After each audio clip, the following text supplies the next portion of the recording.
بسم الله الرحمن الرحيم الحمد لله رب العالمين وبه نستعين على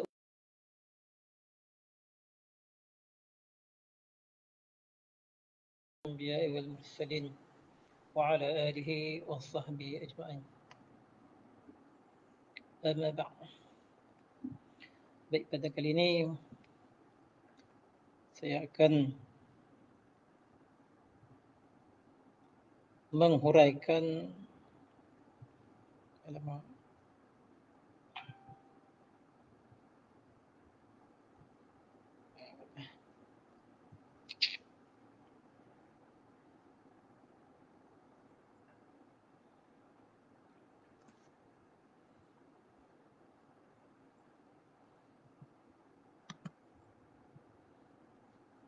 Assalamualaikum warahmatullahi wabarakatuh. Baik, pada kali ini saya akan menghuraikan serba ringkas tentang syarat-syarat taubat nasuha yang digariskan oleh Al-Imam Hujjatul Islam Imam Al-Ghazali rahimahullahu ta'ala. Baik, syarat-syarat taubat nasuha ini bukannya syarat taubat yang digariskan ulama yang 4 tu. Yang salah satunya tu yang berkaitan dengan manusia ataupun makhluk kena minta maaf dengan makhluk tu. Yang 3 tu dengan Allah. Bukan yang tu, tapi yang ni adalah yang lain daripada 4 tu. Iaitu 4 syarat taubat nasuha yang digariskan oleh Imam Al-Ghazali Hujjatul Islam dalam kitabnya Minhajul Abidin. Baik. Ada 4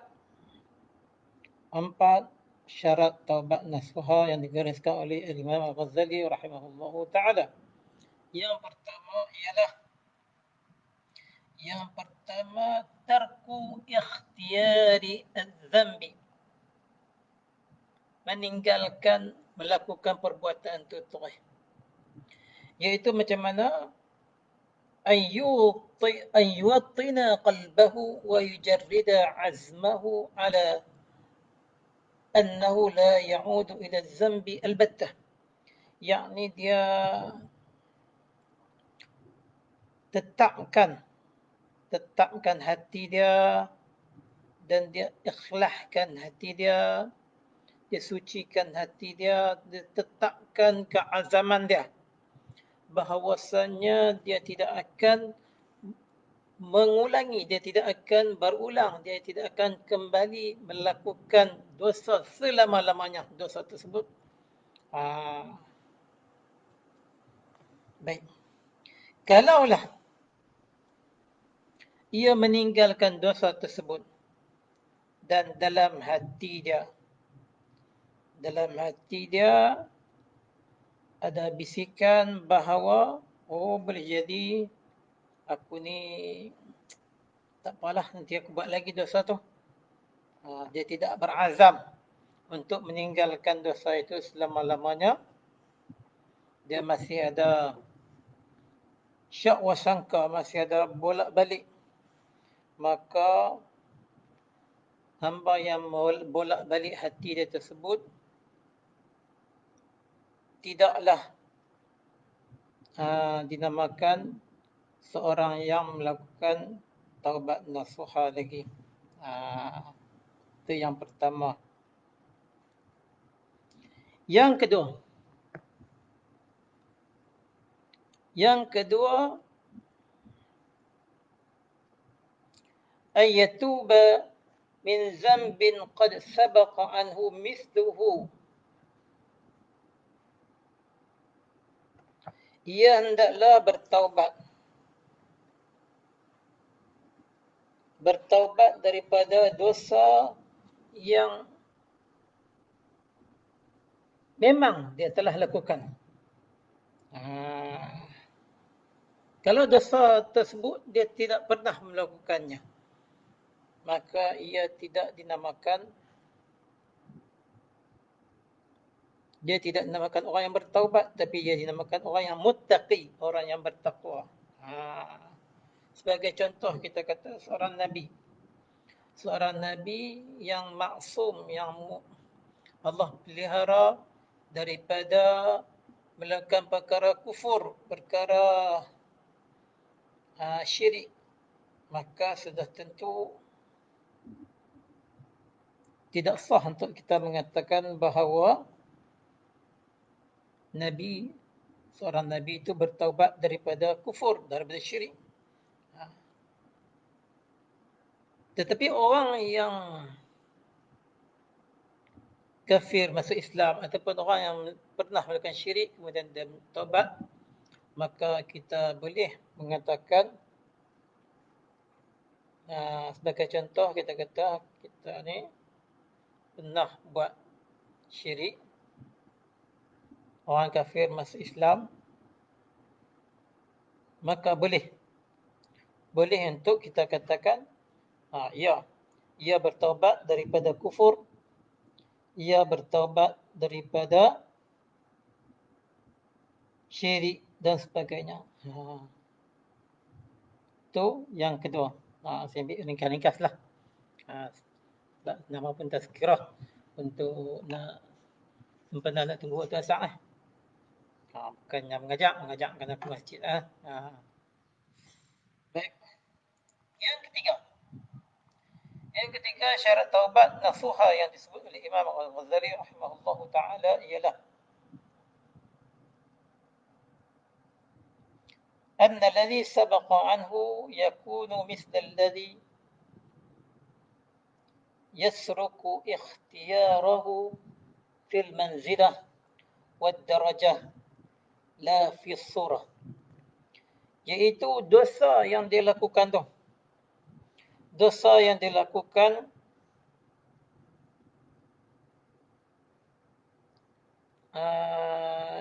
yang dia nak berhenti daripada dosa yang dia nak taubat nasuha tu, mestilah ia di peringkat manzilah, di peringkat darajah, di peringkat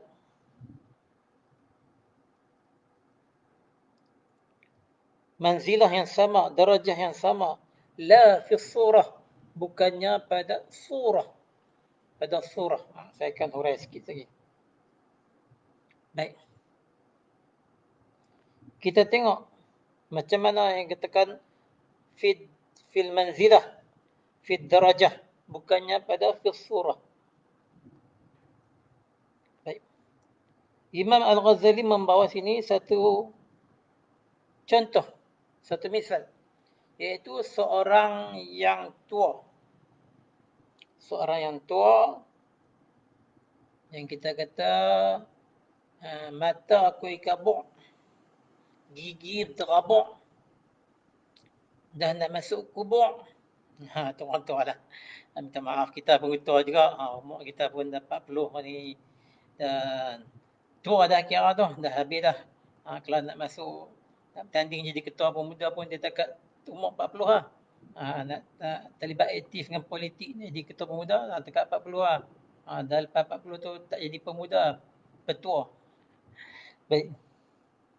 Jadi seorang yang tua, bangka yang ciri-ciri dah seperti yang saya sebut tadi, minta maaf lah. Yang mana dia pernah melakukan pada waktu muda-muda dahulu, waktu dia belia dulu, waktu dia masih dalam keadaan bertenaga kuat. Dia dulu seorang yang terkenal dengan kaki perempuan. Zina jadi mainan dia. Duk jadi perompak. Minum arak tu kadang tua bakar pun dia minum juga. Kira yang memulakan tenaga ni. Zina jadi perompak, jamun. Jadi bila dia nak bertaubat daripada perbuatan tersebut, yang ni daripada zina, daripada jadi perompak, maka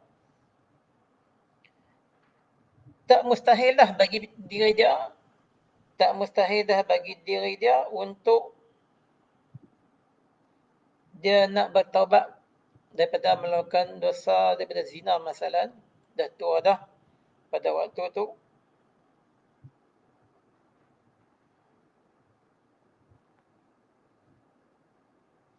pintu taubat masih terbuka dari segi, kita kata dari segi pintu taubat tu masih terbuka.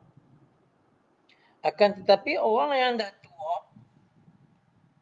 tenaga pun dah tak ada, nafsu syahwat kat perempuan pun dah tak ada, maka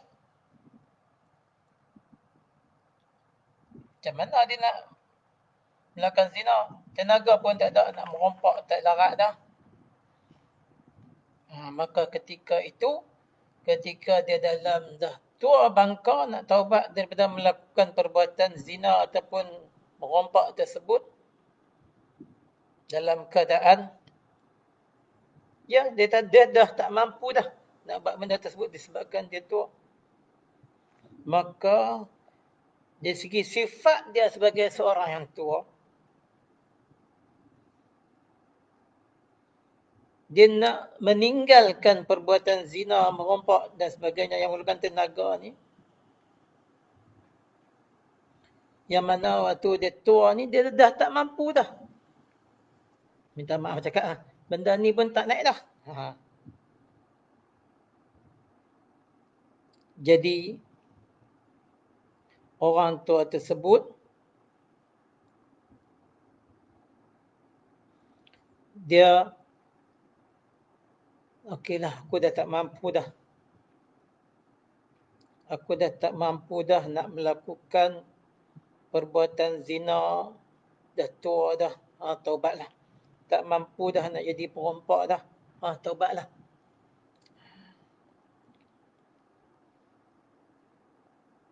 Yang tu nama fisurah.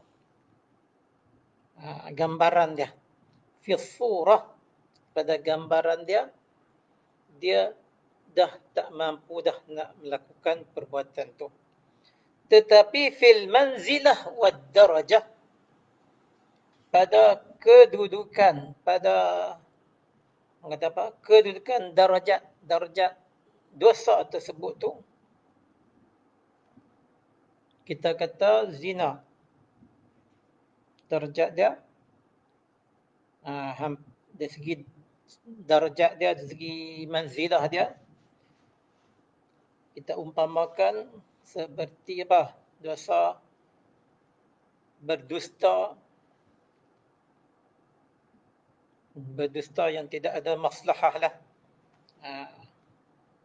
Itu kena rujuk buku-buku kitab-kitab fiqh lah. Kemudian apa lagi? Kita qazaf, kita tuduh orang zina. Kemudian apa lagi? Kita ghibah, mengumpat. Kemudian apa lagi? Namimah, mengadu domba, nak bagi orang berkelahi.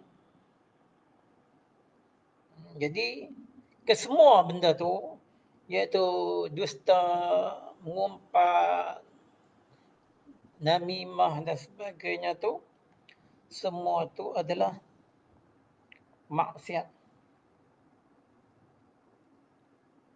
Semua tu adalah maksiat. Dan setiap maksiat tu dia berbeza, bertingkat-tingkat. Ada maksiat yang terkeluar daripada Islam, ada maksiat yang bawah pada dia, ada maksiat yang bawah pada dia. Kita kata ada dosa kecil, dosa besar dan sebagainya. Setiap satu dosa tu ada peringkat-peringkat dia. Baik. Kita bandingkan dosa orang zina yang merompak dengan orang yang apa tadi? Orang yang dusta, yang qazaf, yang mengumpat tu, semua dosa-dosa tu disebut sebagai al-ma'asi al-far'iyah. Dosa-dosa furu', dosa-dosa cabang. Yang mana semuanya adalah di bawah satu manzilah, satu kedudukan, satu darajah. Satu darajah. Dia semua satu level, satu darajah, satu level.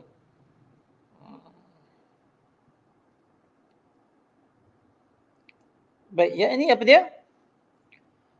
maksiat yang disebut maksiat al-ma'asi al-far'iyah, maksiat cabang ni adalah bawah daripada maksiat yang dinamakan maksiat bid'ah. Bid'ah dalam perkara akidah lah yang saya maksudkan. Dan bid'ah dalam perkara agama bawah daripada kedudukan maksiat yang membawa kepada kufur. Wal'iyazbillah. Jadi oleh kerana maksiat yang dikatakan zina,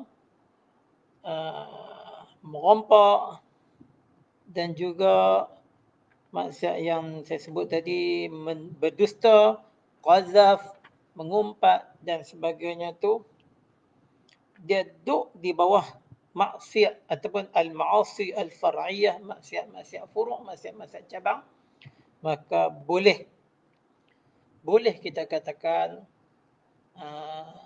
seorang yang tua yang dah sampai ke peringkat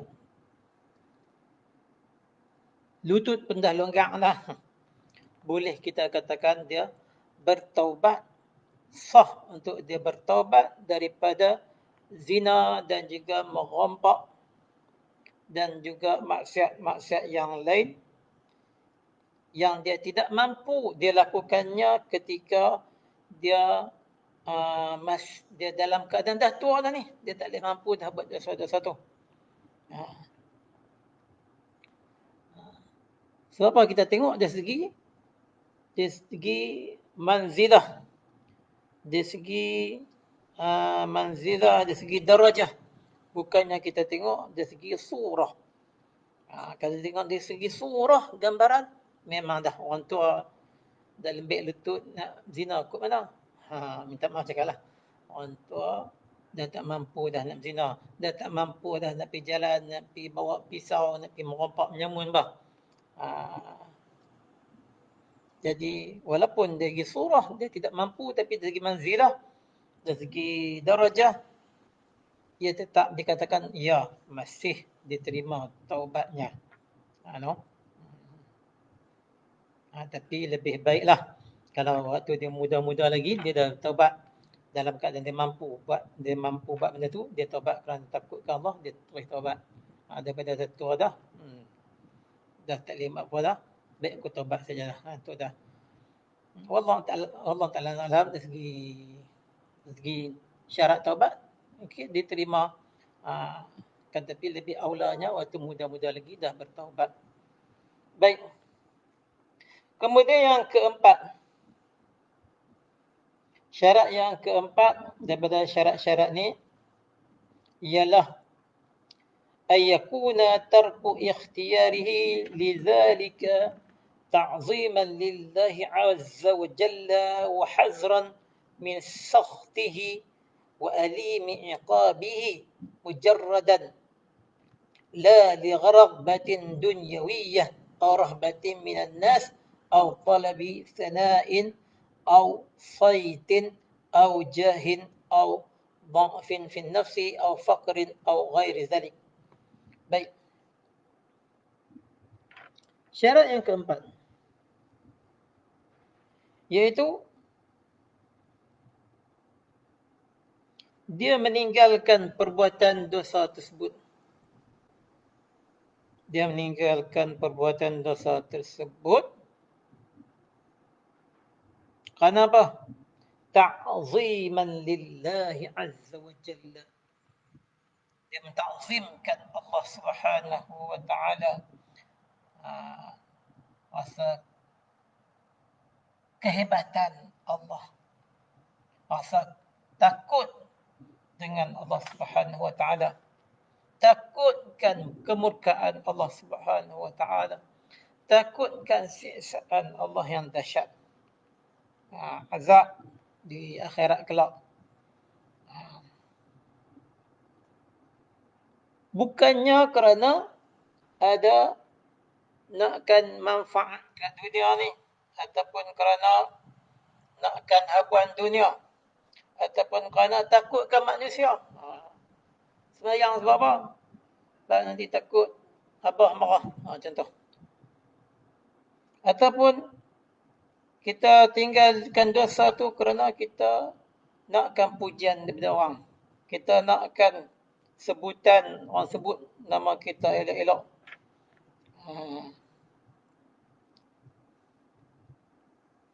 Ataupun kita nakkan apa? Kemegahan. Ataupun kerana apa? Oh, kita tinggalkan benda maksiat tu kerana kita dha'fun fin nafsi, kerana kita tidak mampu melakukannya.